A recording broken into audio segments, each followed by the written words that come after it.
Hey, it's SG with another story with a point. This story is about my decision to go to the United States Military Academy. I finished my senior year in high school, and suffice it to say that a lot of things led up to me deciding just to go to the United States Military Academy. So that's where I was going to go for college. And the way that it works is that you can go all the way up to the beginning of your sophomore year, and as long as you leave before that first class, you're under no obligation. You just can walk. Thank you very much for your time, and you go home. Well, that's what I'm. My intent was to stay at the academy. So in my class at West Point, there were 4 cadets. There were 4 of us who were members of the Church of Jesus Christ of Latter-day Saints, and a guy named Golf Charlie. He was always going to go on a mission, and Romeo Hotel, he really couldn't go on a mission because he didn't have enough time, he had not been a member of the church long enough. And then there was another guy, and then there was me, Sierra Golf, right? And that was great. Now, unbeknownst to us, the academy, when the very first cadet approached them and said, "Hey, I want to go on a mission, but I also want to come back and complete my 4 years and be commissioned." Unbeknownst to us, the academy decided to let 10 cadets go and return and see how they did as cadets. Well, I knew that very first guy. Let's see, Delta Lima. And Delta Lima, he was a junior when I was a freshman. And so when the next year when I was a sophomore, a new guy came back off of his mission, and Kilo Romeo came back off his mission. Anyway, those 2 guys, they were really squared away. And like I said, Golf Charlie, he was always going to go on a mission. So the very first guy, Delta Lima, he put together a trip for all of us members of the cadets who are members of the Church of Jesus Christ of Latter-day Saints to go up to northern New York for the sesquicentennial celebration of the restoration of the priesthood. And so we went up there, and there was a whole bunch of festivities and talks that were given, and one day, the 4 of us were from the same class. Were in this we were in the elevator, and the door opened up, and who walked in to our elevator? The president of the Church of Jesus Christ of Latter-day Saints, prophet, seer, and revelator, Spencer W. Kimball. And now, President Kimball, he always talked with a really raspy voice because he had throat cancer, and so I mean it was very distinctive. But a lot of times when I refer to him, I'm like, the doors opened up and Spencer W. Kimball answered. He walked in with his executive secretary, and he asked us where we were from, and and then he asked us if we were going on missions, and let's see. Golf Charlie, he said, "Oh, I'm going to go," and another guy said, "Well, I don't have enough time as a member of the church to be able to go and then return back and make it, complete the requirements." And the other guy, I can't remember what he said exactly, but then I said, "Well, I'm thinking about it."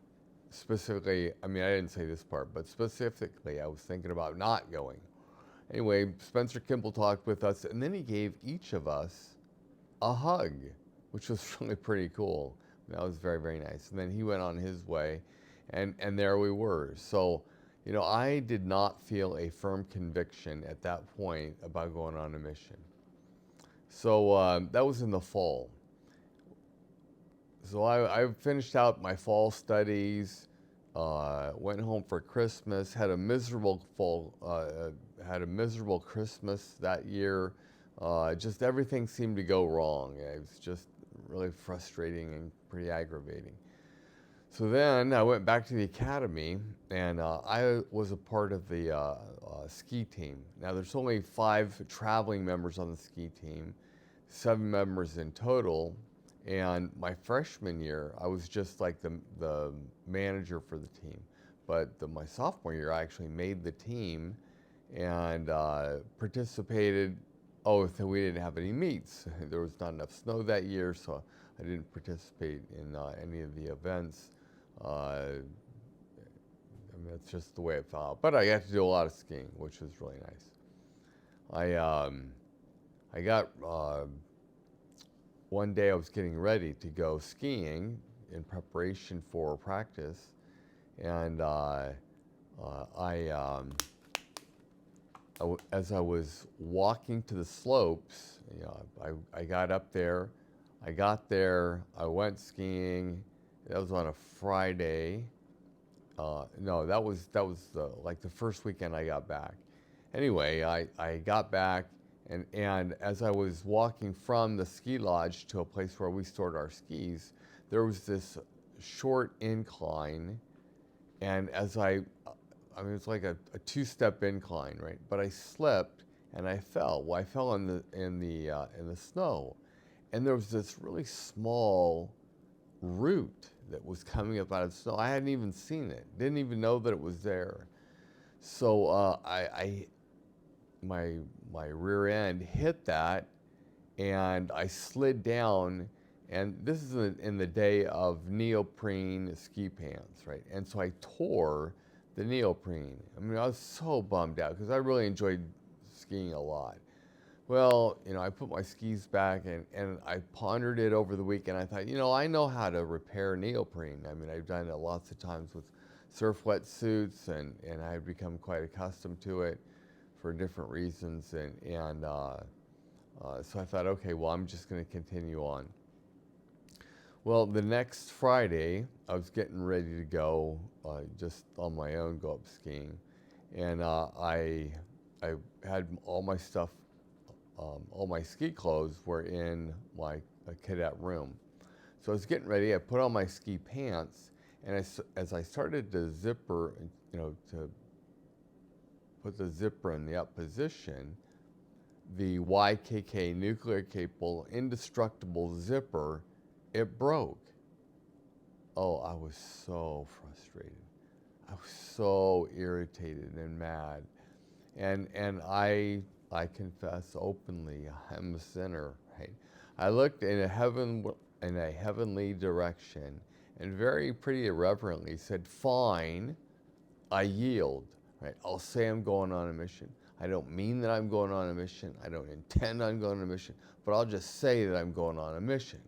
Okay? All right. So I don't know what I did that night, but I did something else. And as I got up Saturday morning, and for the first time in a very, very long time, I felt happy. It was a sunshiny day. Yeah, it was upstate New York or mid-state New York, whatever. But it was chilly outside. But you know, I felt pretty good, and I went for a run, and you know, I did some other stuff, and I was just, you know, life was pretty good. Of course, I wasn't smart enough. I'm a smart guy, but I wasn't smart enough to put together all the parts and figure out that was God's answer to me, that I needed to go on a mission. Anyway, so I finished out Saturday, and Sunday we had our church meetings in an academic hall, and as I was walking down the hallway to get to this lecture hall, the branch president, his back was towards me. And I walked up, and he turned around, and I mean, it was like, he looked at me. Now, this guy, he was so powerful as an individual. He almost went to the Olympics, the Olympics for the javelin. And I thought I had a good, pretty strong grip. My grip paled in comparison to his. I always had to be really careful about how we shook hands that he didn't crush my fingers. Anyway, he shook my hands and immediately looked into my eyes and said, "You've had a change of heart. I feel it and I know it." And I'm like, okay. Well, that okay was, I'm going on a mission. I mean, I went from not going to going like that easily. Um, anyway, so that's the story of how I decided to go on a mission. The point of the story is sometimes God gives us an answer, and it, it really takes quite a bit to, in my case, I didn't hear the answer, but it took somebody else intervening in my life for me to hear his answer. Uh, and I'm really grateful for the branch president that he said what he said, because it was the right decision. And I'm really grateful that I went on my mission. So that's the story. And now you know the point of the story. Thanks a lot for listening.